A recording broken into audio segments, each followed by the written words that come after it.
Gruppi ta' studenti mill-Kulleġġ Santa Teresa fl-Imrieħel bdew ġurnata skola fil-bidu tal-ġimgħa bl-attività fiżika. Is-subbien jiġru f'linji dritti fuq it-terf u l-bniet jisfnu mad-diski tal-kantanti lokali Aiden u Emma Muscat. Kollhom enerġija u bitbissima fuq wiċċhom, iċċaqilqu l-ġisimhom iżda anke jserħu lil moħħhom. Dan huwa lan tal-proġett pilota FitMap illi jgħin lill-istudenti jidħlu f'rutina ta' eżerċizzju kuljum u jiffukaw fuq it-titjib tagħhom infushom.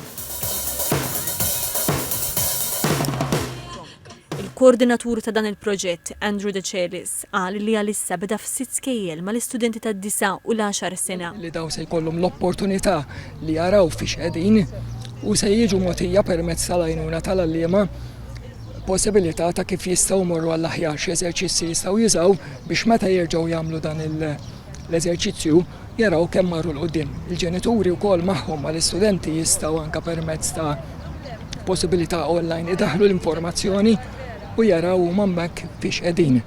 Għal din il-proġett li qiegħed isir b'kollaborazzjoni bejn l-Università ta' Malta u l-Ministeru tal-Edukazzjoni u l-Isport, 12 l-għallim tal-edukazzjoni fiżika ngħatalhom taħriġ minn professur Taljan sabiex ikunu jistgħu jagħmlu monitoraġġ ta' saħħet l-istudenti fl-isport. Il-Ministru għall-Edukazzjoni u l-Isport Clifton Grima qal li dan il-proġett huwa importanti għall-istudenti għax se jservi ta' għodda biex wieħed ikun jaf fejn jinsab u fejn irid jasal. Il-Ministru Grima qal li mis-sena d-dieħla wara li jiġi evalwat, il-programm FitMap se jiġi estiża l-istudenti fl-iskejjel medju u sekondarju kollha madwar Malta u Għawdex.